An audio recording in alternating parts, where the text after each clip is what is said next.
All right, ladies and gentlemen, you are welcome to another great episode on your favorite political talk show, The Truth with Ben Jokes. Now, it is only 1 year, 2 months, and 11 days into this regime, and many Nigerians are acting like it's been 3 years. Some Nigerians expected things to get worse under Tinubu than they were under Buhari, but even the worst of pessimists couldn't have predicted that we would hit this level after only few months. Only one man saw the enormity of the danger ahead in plain statistical terms, and that man is Peter Obi. He clearly outlined the problems of Nigeria and how to solve them. Today, many elites are saying the same thing that Peter Obi said during the campaigns, as we have now found ourselves in the worst economic situation ever in our history.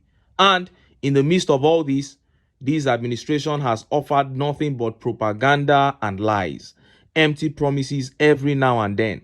More than 80% of those who were actually stupid enough to think that this regime was going to perform have now completely lost hope in it. Those who backed them for the sake of religion or tribe are left biting their fingers now. And few hours ago, Shettima came under fire after making a statement regarding Nigerian youths. And that is the trending topic as we speak. Before I show you what he said and how Nigerians, mostly APC supporters, or should I say former APC supporters, reacted, let me quickly show you this video. Now, in a space of 24 hours, two very prominent Nigerians have re-echoed the ideas of Peter Obi.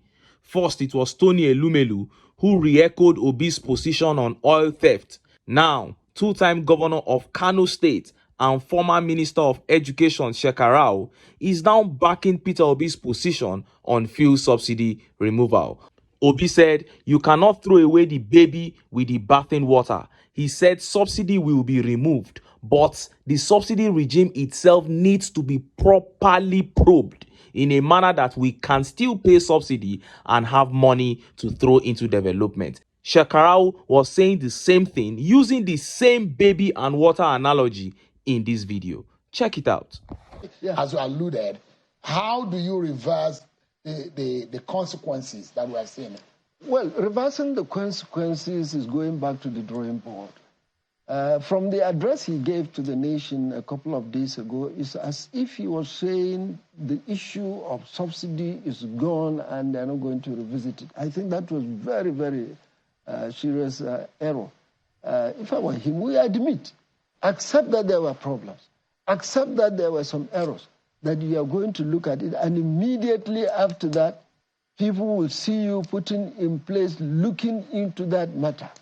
Let it be public. For example, immediately the crisis started and he discovered that the issue of subsidy is the number one thing people are complaining about, high cost of fuel and petrol. Set up a technical committee. Let there be some open public hearing. Technical people sitting down to see what exactly is going on. Up to this moment, Shehu, there are arguments that subsidy is still being paid in some whatever name you call it. So if you are still paying subsidy in different name, in different ways, why are you now telling the nation that subsidy, there is no going back? We look at it. Every person in Nigeria, especially at the elite level, believe that, yes, subsidy was found to be a source of wastages. That does not mean it should not be revisited and looked into. If I were him, I would set up a technical committee. I hope that is being done, but the public are not being carried along with it. But it doesn't look like President Tinubu is going to back down. He's doubled down, rather, on that. It's very vehement. It's that we cannot be funding our neighboring countries. We cannot be feeding some scavengers who are sucking the economy dry. Rather, we're going to put those money into developmental projects. It's like throwing the baby, the water along with the baby. If there are problems in a particular system, if there is a problem on a particular policy, that does not mean scrapping it totally is the solution. You go into it, find ways of adjustment. You heard that. Former governor of Kano State, Shekarau, there. He said, you don't throw away a policy just because there are issues surrounding it. Rather, you tackle those issues. And that was exactly what Peter Obi said during the campaign. So when we said that Peter Obi is the man, we are not just saying it because we love him. We are saying it because of what he carries, because of what the understanding of the situation that he has shown. Since this economic crisis began under Tinubu, there is no economic analyst or political figure in this country who has come up with any idea that was not captured in Peter Obi's manifesto. As a matter of fact, it looks as if they go and read his manifesto before coming for interviews. If Nigeria was a sane society, there shouldn't even be any question on who should pilot the affairs of this nation further.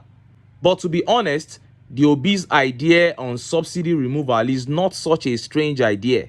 It's just that as a president, your hands must be clean before you can probe the payment of subsidy. Look at what is happening in this regime.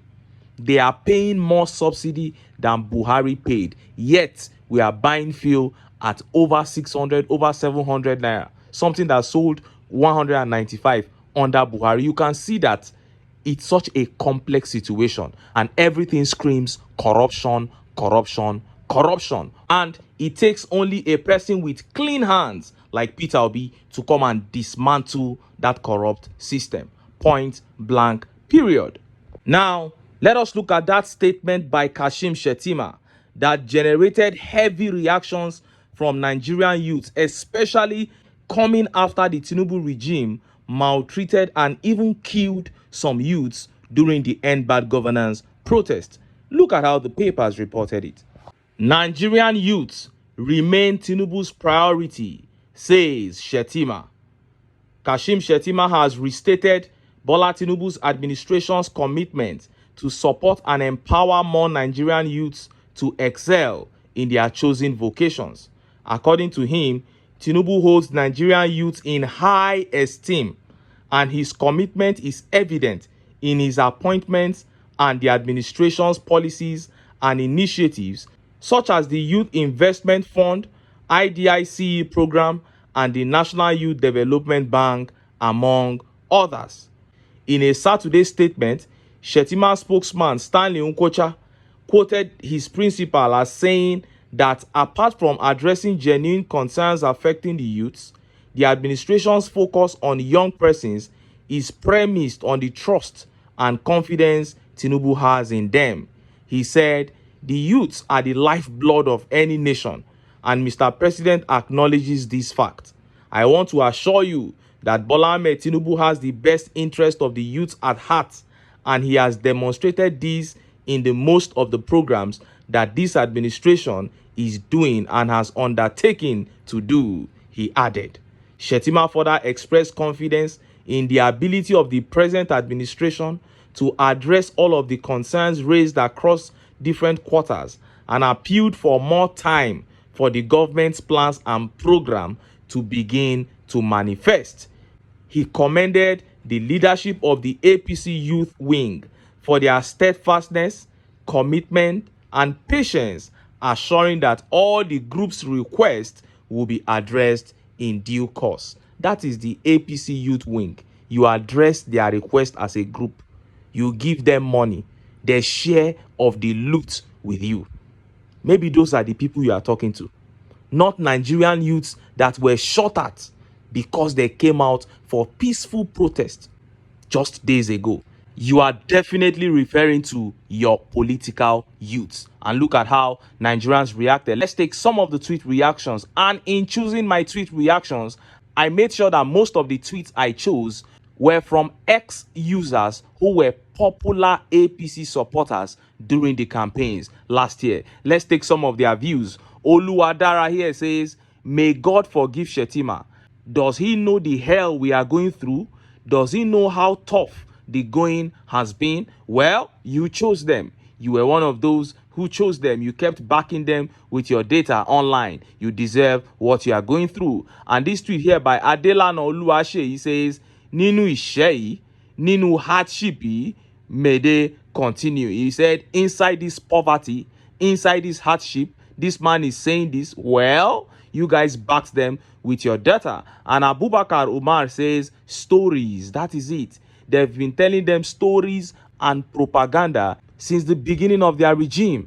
And since Shettima was saying that Tinubu cares so much about the youths, Shehu Sani, another APC man, responded with this comment. He said, the youth corpers jubilated over the 70,000 naira increment, only to be told it is fake news. The FG should just turn the fake to real. This fake is a good fake. Apparently, youth corpers were told that they were going to receive the new minimum wage, which is 70,000 naira, only for government to return and tell them that it is fake news. That's why Shehu Sani is saying, if you care about the youths, why not give them the 70,000 naira?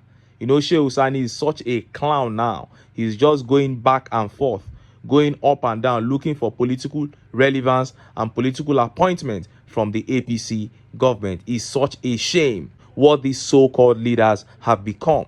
Shettima is coming to tell us that they care about Nigerian youths after shooting at them directly few days ago for just coming out to say that they are hungry and dying. What an irony.